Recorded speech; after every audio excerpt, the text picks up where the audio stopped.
मध्यम वर्गीय घरों में बहू का सब्र अक्सर उसकी पहचान बन जाता है। वो सबके लिए बनाती है, सबका ख्याल रखती है, पर खुद के हक को भूल जाती है।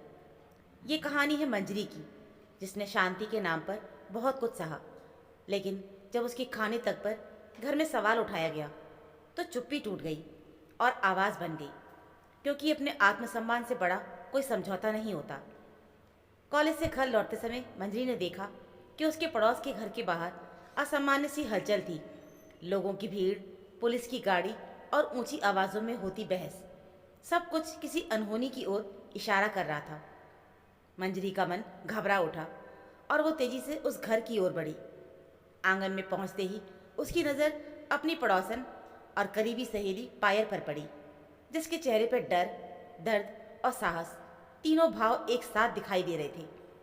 पायल ने अपने ही ससुराल वालों के खिलाफ पुलिस को बुलाया था। बरसों से सहती आई चुप्पी आज आखिर टूट चुकी थी। मंजरी को देखते ही पायल उससे लिपट गई और कांपती आवाज़ में बोली, आज मैं चुप नहीं रह सकी। बहुत सह लिया मैंने, अब अन्याय के खिलाफ आवाज़ उठानी ही पड़ी। मंजरी ने उसे ढांढस बंधाया और उसके कंधे थपथपाए और कहा कि वो सही कर रही है। कुछ ही देर में पुलिस ने पायल के पति और ससुर को हिरासत में ले लिया। पायल के माता पिता भी वहां पहुंच चुके थे और उसे अपने साथ ले गए। भीड़ धीरे धीरे छटने लगी, लेकिन उस आंगन में खड़ा सच बहुत गहरा था। जब मंजरी अपने घर लौटी तो माहौल अचानक ठंडा पड़ गया। उसकी सास बीना जी दरवाजे पर ही खड़ी थी। उनके चेहरे पर नाराजगी साफ झलक रही थी। तीखे स्वर में उन्होंने कहा, क्या जरूरत थी तुम्हें वहां जाने की? अपनी सहेली से यही सीख रही हो कि ससुराल वालों को कैसे परेशान किया जाता है? मंजरी इस आरोप से हैरान रह गई। शांत लेकिन दृढ़ आवाज में उसने उत्तर दिया, माँ जी, अगर किसी के साथ गलत हो रहा हो और वो चुप ना रहे तो इसमें सीखने जैसा क्या है? सहन करने की भी एक सीमा होती है। जब कोई हाथ उठाता है या अपमान करता है तो डरने की नहीं, आवाज़ उठाने की ज़रूरत होती है। इतना कहकर वो बिना रोके घर के भीतर चली गई। बीना जी का चेहरा और सख्त हो गया, लेकिन मंजरी के मन में पहली बार एक अजीब सा सुकून था। बीना जी शुरू से ही मंजरी को उसके मायके की आर्थिक स्थिति को लेकर नीचा दिखाती आई थी। ताने देना, बात बात पर याद दिलाना कि वो गरीब परिवार से आई है, ये सब उनकी आदत बन चुकी थी। हालांकि मंजरी को उसके ससुर, पति आनंद और ननद सपना उससे भरपूर प्यार मिलता था। सपना की शादी हो चुकी थी और वो अपने ससुराल में खुश थी। आनंद और उसके पिता सुबह ऑफिस चले जाते थे और मंजरी कॉलेज के लिए निकल जाती थी। वो कॉलेज में प्रोफेसर थी। घर बाहर दोनों जिम्मेदारियां ईमानदारी से निभाती थी। इसके बावजूद भी बीना जी को लगता था कि बहू में कोई खास गुण नहीं है, क्योंकि उनकी उम्मीदें दहेज से जुड़ी थी। आनंद एक लौता बेटा था, इसलिए उन्हें लगा था कि बहू ढेर सारा सामान और सुविधा लेकर आएगी। लेकिन आनंद ने अपनी सहपाठी अंजलि से विवाह का निर्णय लिया था और मंजरी का परिवार न केवल आर्थिक रूप से साधारण था, बल्कि दहेज का कट्टर विरोधी भी था। बीना जी खुलकर दहेज की मांग तो नहीं कर सकी, क्योंकि समाज में उन्हें लालची कहलाने का डर था। लेकिन भीतर ही भीतर वो चाहती थी कि मंजरी के पिता बिना कहे सब कुछ दे दें।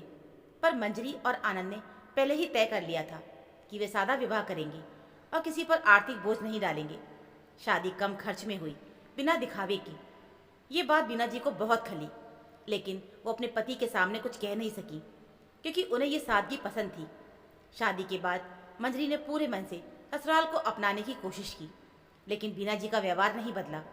छोटी छोटी बातों पर टोका टाकी, तंज और तुलना चलती रहती। रसोई में काम करते समय बीना जी पीछे खड़ी होकर कहती, बहू, तेल मसाले जरा सोच समझ कर इस्तेमाल किया करो, महंगाई का ज़माना है। वैसे भी तुम्हारे मायके में ऐसी चीज़ें कहाँ देखी होंगी। कपड़े धोते वक्त बोलती, साबुन सर्फ खुले हाथ से क्यों खर्च करती हो। कॉलेज जाने के लिए मंजरी अच्छे कपड़े पहनती, क्योंकि उसे हर रोज़ लोगों के बीच रहना पड़ता था, तो इस पर भी उसे ताना मिलता। इतना अपने ऊपर खर्च करोगी तो भविष्य के लिए क्या बचेगा। पैसे कमाना ही सब कुछ नहीं होता, उन्हें संभालना भी आना चाहिए। ये बातें मंजरी को चुभती थी, लेकिन वो घर की शांति के लिए हमेशा चुप रह जाती थी। एक दिन बीना जी ने उससे कहा कि वो अगले दिन कॉलेज से छुट्टी ले ले, क्योंकि ननद आने वाली है। मंजरी खुश हो गई और तुरंत मान गई, लेकिन जाते जाते बीना जी ने व्यंग से कहा, मैं चिंता नहीं करती, बस देती हूँ। ये सुनकर मंजरी को पहली बार साफ समझ आया कि समस्या उसकी किसी कमी में नहीं बल्कि सोच में है। मन को झटकाकर मंजरी फिर से रसोई के काम में लग गई। वो जानती थी कि हर दिन की तरह आज भी उसे अपने काम में ही जवाब देना होगा। कुछ ही देर में उसकी सास बीना जी हाथ में एक कागज़ थामे रसोई में आ गई। कागज़ मंजरी की ओर बढ़ाते हुए उन्होंने आदेश के लहजे में कहा, कल मेरी बेटी आ रही है तो ये सब तुम्हें बनाना होगा। जो जो सामान चाहिए आज ही आनंद को फ़ोन करके मंगवा लेना। मंजरी ने चुपचाप वो सूची पढ़ी। नाश्ते से लेकर दोपहर के खाने तक व्यंजनों की एक लंबी लिस्ट थी। पराठे, सब्जियां, पनीर, दही, मिठाई, सलाद। उसे समझ में आ गया कि अगला दिन उसका बेहद थकाने वाला होगा। उसने बिना कोई सवाल किए आनंद को फ़ोन किया और सारा ज़रूरी सामान मंगवा लिया। अगली सुबह मंजरी बहुत जल्दी उठ गई। रसोई में चूल्हा जला, आटा गूंथा गया, आलू उबले और पराठों की खुशबू पूरे घर में फैल गई। थोड़ी ही देर में उसकी ननद सपना भी घर पहुंच गई। चाय नाश्ते के दौरान घर का माहौल कुछ समय के लिए हल्का हो गया। हंसी मजाक चल ही रहा था कि वीना जी की तेज आवाज़ गूंजी, बहू दोपहर के खाने की तैयारी नहीं करनी क्या? सपना ने सहजता से कहा कि वो भी मदद कर देगी, लेकिन वीना जी ने तुरंत उसे अपने पास खींच लिया। मुझे तेरे साथ बैठना है, खाना बहू बना लेगी। मंजरी ने बस हल्की मुस्कान के साथ सिर हिलाया और फिर से रसोई में जुट गई। दोपहर तक का सारा खाना तैयार हो चुका था। मंजरी ने सास और ननद के लिए प्यार से परोसा। सपना ने भी उसे साथ बैठने के लिए कहा, लेकिन वीना जी ने बीच में ही बोल दिया कि वो गर्मा गर्म रोटियां बना लेगी, तुम आराम से खाओ। मंजरी ने बात टालते हुए कहा कि उसने देर से नाश्ता किया है और वो रोटियां सेकती रही जब तक सब न खा लें। उसके बाद बर्तन समेटे, रसोई साफ की और फिर आखिरकार अपनी थाली लेकर बैठी। जैसे ही वो अपनी थाली में पालक पनीर डालने लगी कि तभी बीना जी रसोई में आ गईं। उनकी आवाज़ में वही पुराना ताना था, इतनी सारी चीज़ें खाने की क्या ज़रूरत है? ये सब मेरी बेटी के लिए बने हैं, तुम्हारे लिए नहीं। जो बचा है रख दो, तुम कोई एक सब्जी और रोटी खा लो। तुम तो साधारण घर से आई हो, दाल चावल ही काफ़ी है तुम्हारे लिए। ये सुनकर मंजरी का मन सन्न रह गया।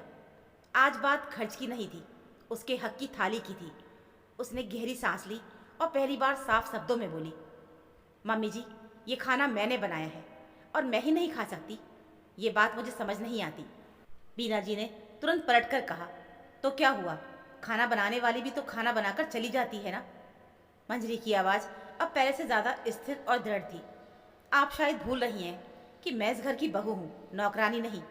इस रसोई में जो बनेगा उसे खाने का अधिकार मेरा भी है। बीना जी तिल मिलाकर बोली, अपने मायके में कभी ऐसी चीज़ें देखी है तुमने? तुम्हारे पिता की हैसियत थी क्या ये सब खिलाने की? अब मंजरी का सब्र टूट चुका था। उसने थाली एक और रख दी और तीखे स्वर में कहा, मेरे पिता ने कभी मुझे खाने पीने से नहीं रोका, लेकिन लगता है कि आपको ही अपनी बहू को खिलाने की औकात नहीं लगती। घर में सब कमा रहे हैं, मैं खुद कमाती हूँ, फिर भी आपको मेरा खाना भारी लग रहा है। ये कमी पैसों की नहीं माँ जी, सोच की है। उसके शब्दों में ना गुस्सा था ना चीख, बस सच था। तभी सपना रसोई में आ गई। उसने पूरी बात सुन ली थी। वो अपनी माँ की ओर देखते हुए बोली, माँ ये बहुत गलत है। जब मेरी शादी हुई थी तब आप मुझसे रोज़ पूछती थी कि ससुराल में मेरा ध्यान रखा जाता है या नहीं, और आज आप खुद अपनी बहू को खाने से रोक रही हो। ये दोहरी सोच क्यों? बेटी के सवाल ने बीना जी को चुप करा दिया था। उनके पास कोई जवाब नहीं था। सपना ने आगे बढ़कर मंजरी का हाथ पकड़ा और उसे डाइनिंग टेबल तक ले गई। प्यार से कहा, भाभी आप बैठो, खाना मैं परोसती हूँ। ये अपनापन देखकर मंजरी की आंखें नम हो गईं। वो सपना से लिपट कर बोली, जिस घर में ननद ऐसी हो वहाँ बहू कभी अकेली नहीं होती। मीना जी ये दृश्य देखकर नजरें झुकाकर अपने कमरे में चली गईं। उस दिन के बाद घर में बहुत कुछ बदल गया। मीना जी ने बहू के खर्च, कपड़ों या खाने को लेकर दोबारा कुछ कहने की हिम्मत नहीं की। मंजरी ने एक बार शांत लेकिन बुलंद आवाज में अपने अधिकार जता दिए थे। अब वो सिर्फ सहने वाली बहू नहीं थी, बल्कि अपने सम्मान के लिए खड़ी एक मजबूत स्त्री थी। जो औरत अपने खाने की थाली का हक मांगना सीख ले, वो जिंदगी में किसी भी अन्याय के आगे चुप नहीं रहती है। तो दोस्तों, ये थी हमारी आज की कहानी। उम्मीद है आपको ये कहानी ज़रूर पसंद आई होगी। इस कहानी को लेकर आपकी क्या राय है हमें कमेंट में ज़रूर बताइएगा। कहानी अच्छी लगी हो तो प्लीज़ वीडियो को लाइक और चैनल को सब्सक्राइब ज़रूर कर लीजिएगा। मिलते हैं फिर एक और ऐसी नई कहानी के साथ। तब तक के लिए धन्यवाद।